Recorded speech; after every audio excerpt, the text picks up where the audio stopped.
Bonjour à tous, c'est Mathis, j'espère que vous allez bien. Aujourd'hui, on va parler des étapes clés pour réaliser une transformation physique. Pour ma part, je suis passé de ce physique-là à ce physique-là. Pourquoi est-ce que je parle d'une transformation physique et pas d'une perte de poids? C'est parce que je fais le même poids sur les deux photos. Juste, il y a eu quelques étapes entre les deux qui se sont passées et c'est ce qu'on va voir aujourd'hui. Cette vidéo va se découper en 5 points très importants. Le premier point, c'est la prise de conscience. En 2, ça va être le pourquoi et ça, c'est une question extrêmement importante. En 3, ça va être de connaître son corps. En 4, les résultats de votre transformation. Et en 5, qu'est-ce que ça va changer sur votre quotidien? Ni une ni deux, on commence par le premier point, la prise de conscience. Donc pour ma part, on est à l'époque du collège. Pour vous resituer un petit peu, j'ai 14 ans à ce moment-là. Et je fais 1m60 pour 85 kg à peu près. Pour moi, tout se passe bien dans ma vie. Je reçois quelques insultes quand même par rapport à mon poids, mais moi, je m'en fous. Voilà, à ce moment-là, je m'en fous un petit peu. Et puis un jour, je vais chez le médecin pour une visite médicale ou quelque chose de classique, quoi. Et là, il me dit, tu vois la courbe, t'es là, il faudrait que tu sois là. Par rapport à ton poids, par rapport à tout ça, t'es en obésité. Et sur le coup, je comprends pas. Je suis dans le déni complet, je comprends pas ce qu'il veut me dire. Je dis mais qu'est-ce qu'il me raconte? Je suis pas en obésité, je me sens très bien moi. On sort du médecin, etc. Et puis moi je dis en gros à mes parents, qu'est-ce qu'il a lui quoi? Pourquoi il me dit ça? Il me connaît pas quoi. Et en fait, à ce moment-là, je me suis dit, le soir quand je me suis posé, je me suis dit en fait peut-être qu'il me dit la vérité. Et c'est peut-être mon entourage qui me l'a pas dit en fait. Parce que c'est comme un alcoolique. Un alcoolique, au bout d'un moment, il sait plus s'il a bu 10 verres ou 8 verres. Il sait plus, il a plus la notion de tout ça. Pour quelqu'un qui mange beaucoup comme moi à ce moment-là, c'est un peu le même cas. Et de là, c'est vrai que c'est pas que j'en ai voulu quoi à mes proches, mais je me suis dit mais pourquoi est-ce qu'ils me l'ont pas dit? Et c'est pour ça que je vous conseille vraiment de dire la vérité sans être forcément méchant. Il y a des façons de dire, etc. Mais si vous êtes proche d'une personne qui a besoin d'aide, dites les vraies vérités. Même si des fois ça peut être un petit peu blessant, vaut mieux le dire plutôt que de le cacher et qu'il apprenne plus tard, parce que moi pour le coup je suis tombé de 10 étages. Et en fait le lendemain de ça, je me rappelle très bien, je me dis mais en fait il a raison quoi. Parce que je me dis en sport t'y arrives pas, tu sais pas faire 200 mètres, t'arrives pas à suivre, t'es tout le temps le dernier. Et en fait tout se planifie dans ma tête et je me fais le schéma de tout. Je me dis mais en fait t'arrives pas à monter les escaliers sans transpirer. Tes vêtements, tu fais des vêtements d'un mec qui est adulte. Tu manges plus qu'un adulte, tu bois 2 litres de coca par jour, en fait là d'un coup je prends conscience de tout et là ça te met une claque, une vraie claque quoi. Donc c'est à partir de ce moment là où vraiment je prends conscience de tout ça et je me dis il faut que je change, il faut que je me transforme physiquement, j'ai plus le choix et c'est une question, c'est pour ma vie quoi. Et en fait je me suis tout de suite dit que le chemin va être très très long. Et ça a été une grosse lucidité que j'ai eue à ce moment là, malgré que j'avais 14 ans, c'est que je me suis dit ça va être une guerre, ça va être dur, mais il va falloir que tu tiennes dans la durée, pas sur 2 semaines.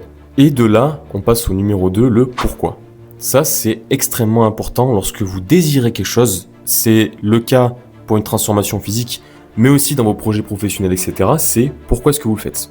Si vous n'avez pas cette notion-là, pour moi, vous ne pouvez pas forcément, ou vous n'allez pas y arriver comme vous souhaitez le faire en fait. Parce que si je vous dis, si vous avez envie de courir un marathon, c'est important d'écrire sur une feuille pourquoi est-ce que vous voulez courir un marathon. Est-ce que c'est pour vous? Est-ce que c'est pour les autres? Est-ce que c'est pour votre famille? Est-ce que c'est pour une blessure que vous avez à l'intérieur de vous? Tout ça, c'est important de le noter.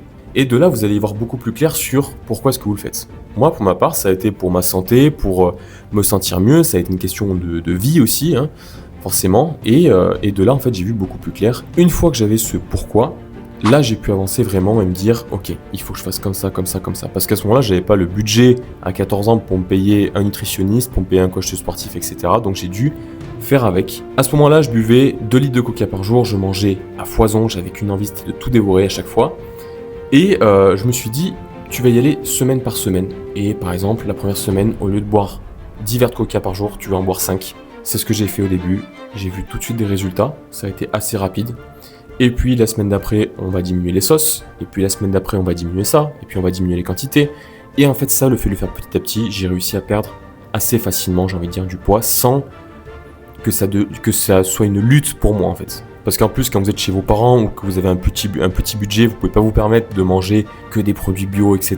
qui sont bons pour la santé. Vous mangez un peu ce que vous pouvez aussi. Si vous êtes dans une cantine ou quoi, vous pouvez pas modifier le repas. Donc voilà, vous n'avez pas le choix. Et c'est important de s'adapter. Et là, en fait, je me suis rendu compte d'une chose, c'est que j'arrivais à remplacer ces mauvaises habitudes par des bonnes habitudes. Par exemple, quand j'avais envie de coca, je commençais à me dire, en fait, j'ai envie d'eau. Et donc ça m'a permis de changer petit à petit. Et c'est là où on arrive au 4, les résultats, parce que forcément, les résultats, c'est ce qu'il y a de mieux. Parce que ça va quand même assez vite. En général, les premiers mois, c'est là où vous voyez vraiment la différence. Et le fait de prendre des photos de vous, petit à petit, peut-être sur une semaine, vous vous rendrez pas compte, mais quand vous prenez le début et la fin, c'est incroyable.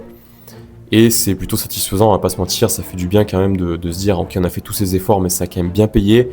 Je me suis mis au sport et je me suis rendu compte que je me sentais beaucoup plus à l'aise dans ma vie. J'étais moins stressé. Le soir, j'étais fatigué parce que j'avais passé une grosse journée, j'avais enchaîné, mais j'avais bien travaillé, donc je me reposais.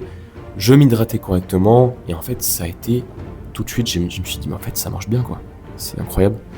Et j'ai remplacé toutes ces mauvaises habitudes par quelque chose de sain. Et toute ma vie après était saine, en fait. J'ai pris confiance en moi, je me sentais mieux. Et c'est là où on arrive au dernier point. Qu'est-ce que ça a changé sur mon quotidien? Et j'ai envie de dire tout. Donc physiquement, forcément que ça a tout changé. Mentalement, ça a beaucoup changé aussi parce que je me sens beaucoup mieux.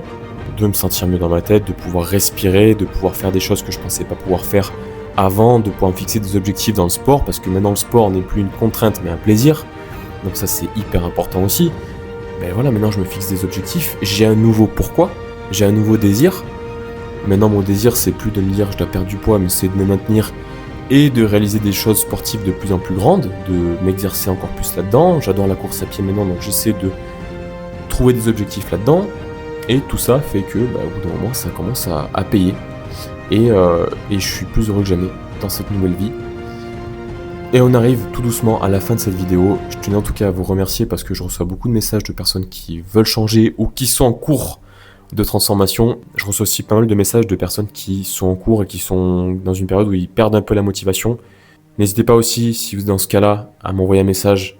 Je vous enverrai une petite piqûre de boost et ça va le faire. Croyez en vous, prenez soin de vous, vraiment. Et en tout cas, nous on se dit à la prochaine. Ciao les gars.